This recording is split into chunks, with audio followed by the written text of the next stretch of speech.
اهدنا الصراط المستقيم۔ بسم اللہ الرحمن الرحیم۔ سورۃ النازعات مکیہ، اس میں 46 آیتیں اور 2 رکوع ہے۔ اس سورت کا موضوع بھی قیامت کی زندگی کا اس بات ہے کہ اللہ رب العزت انسانوں کو مار کر دوبارہ زندہ کریں گے اور قیامت آئے گی۔ درمیان میں فرعون اور اس کی قوم کا انجام بیان کیا ہے۔ مشکات شریف میں ایک طویل حدیث ہے، نبی کریم صلی اللہ علیہ وسلم نے ایک بار حاضرین کو سمجھایا کہ مومنوں کی روح کس طرح نکلتی ہے اور کافروں کی روح کس طرح نکلتی ہے۔ فرمایا کہ جب کسی مومن بندے کا آخری وقت ہوتا ہے تو اس کے پاس فرشتے آتے ہیں، بہت خوبصورت چمکتے سورج کی طرح، ان کے ساتھ جنت کے کپڑے اور خوشبوئیں ہوتی ہے۔ یہ فرشتہ آ کر مرنے والے سے ذرا دور بیٹھ جاتے ہیں، پھر موت کا فرشتہ آتا ہے اور کہتا ہے، اے پاک روح نکل آ، اللہ کی خوشی اور بخشش تجھے حاصل ہوگی۔ روح یہ سنتے ہی ایسی نرمی اور آسانی سے نکل آتی ہے کہ جیسے ڈھال سے پانی نیچے کو اتر آتا ہے۔ اور کافر کے پاس بھی فرشتے آتے ہیں، ان کے چہرے بہت کالے ہوتے ہیں، ایسے کہ آدمی کا دیکھتے ہی دم نکل جائے۔ ان کے ساتھ موٹا ٹاٹ ہوتا ہے، یہ بھی آ کر مرنے والے سے فاصلے پر بیٹھ جاتے ہیں۔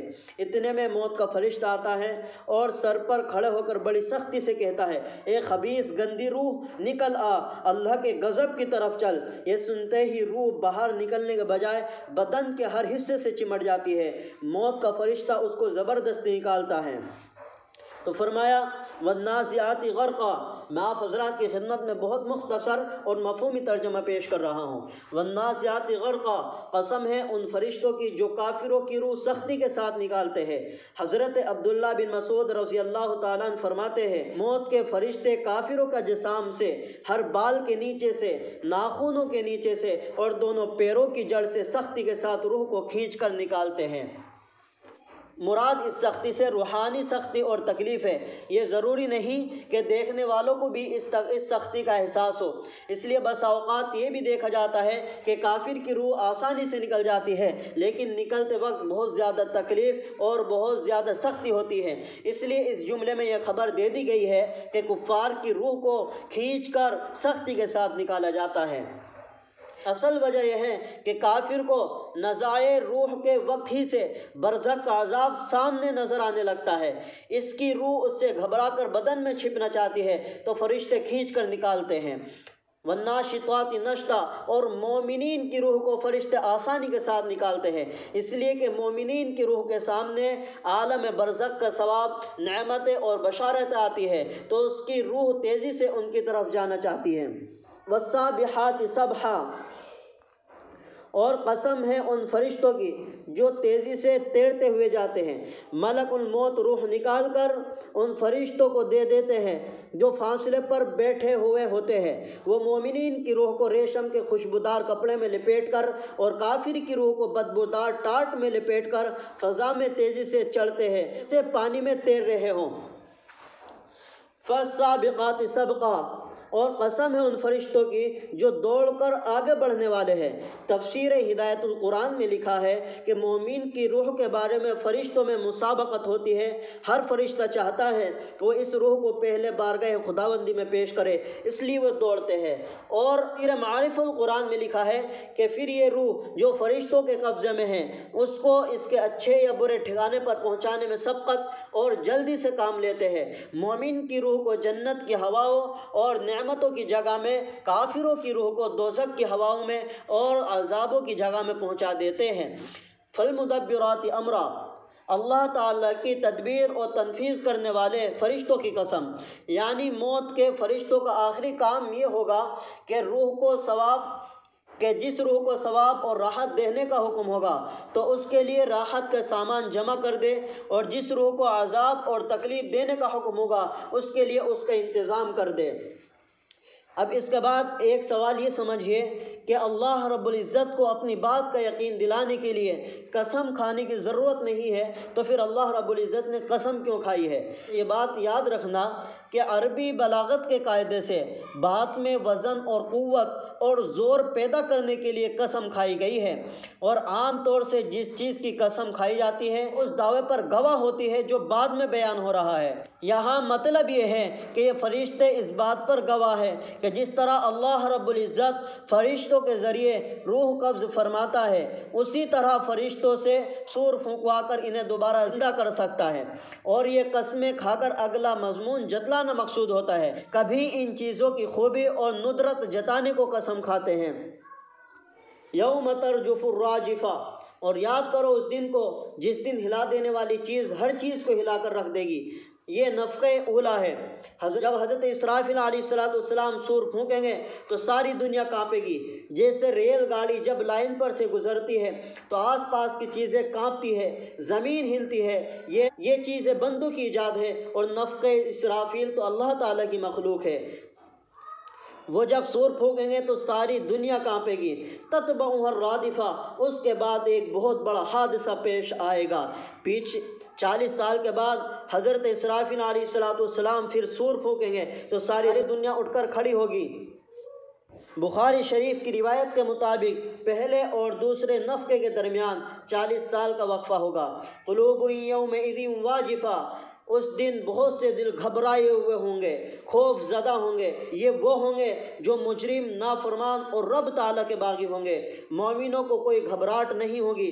مومنوں کے بارے میں اللہ تعالیٰ نے فرمایا ہے لا يحزنهم الفزع الاکبر وتتلقاهم الملائکہ، کہ ان کو بڑی گھبراہٹ غم میں نہیں ڈالے گی اور فرشتے ان سے ملیں گے۔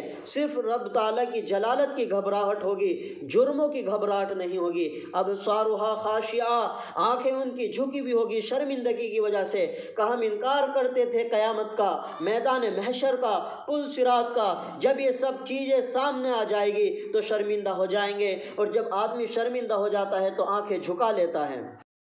یقولون انا لمردودون فی الحافرہ، اور کافر لوگ کہتے ہیں کہ ہم لوٹائے جائیں گے پہلی حالت کی طرف جس میں ہماری روح اور جسم اکٹھے ہیں، ہم چلتے پھرتے ہیں، مر کے جب ہم ریزہ ریزہ ہو جائیں گے، ہڈیاں ہو جائیں گے، پھر ہم موجودہ حالت کی طرف لوٹائے جائیں گے۔ اذا کنا عظاما نخرہ، کیا جب ہم بوسیدہ ہڈیاں ہو جائیں گے، اگر ان کو ہاتھ لگاؤ تو چورا چورا ہو جاتی ہے، تو کہتے ہیں تلک اذا کرۃ خاسرہ، یہ لوٹ کر آنا تو نقصان دہ ہوگا۔ یہ استہزاء کرتے تھے جب ہم بوسیدہ ہڈیاں ہو جائیں گے، خاک میں رل مل جائیں گے، پھر ہم موجودہ حالت میں انسان بنا دی جائیں گے، پھر تو بڑا نقصان ہوگا، اور یہ مذاق اڑاتے تھے۔ تو اللہ تعالیٰ نے فرمایا فَإِنَّمَا هِيَ زَجْرَةٌ وَاحِدَةٌ، بے شک وہ ایک سخت چینک ہوگی۔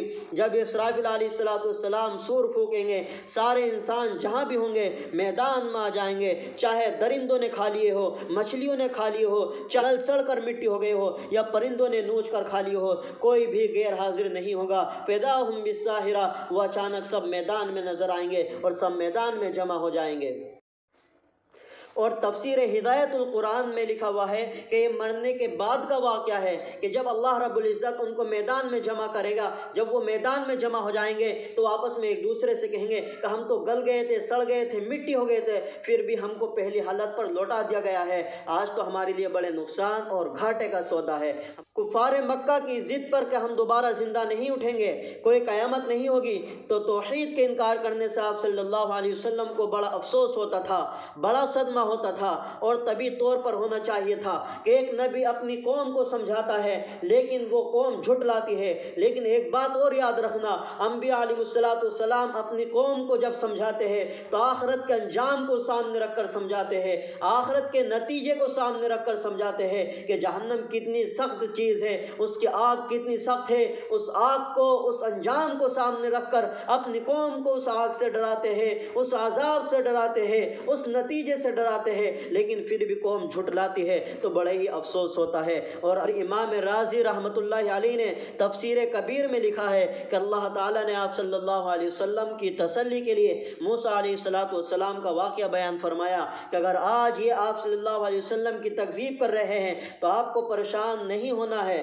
پہلے موسیٰ علیہ السلام کی تکذیب کی گئی ہے۔ عرب فرعون تو قوت اور جلال کے اعتبار سے بھی ان سے زیادہ مضبوط تھا، ان سے زیادہ سخت تھا، لیکن انہوں نے وقت کے پیغمبر کی بات کو جھٹلایا تو اس کا کیا انجام ہوا۔ اگر آج آپ کوئی جھٹلا رہے ہیں تو آپ کو گھبرانے کی ضرورت نہیں ہے، پریشان ہونے کی ضرورت نہیں ہے، آپ سے پہلے انبیاء کو بھی جھٹلایا گیا ہے۔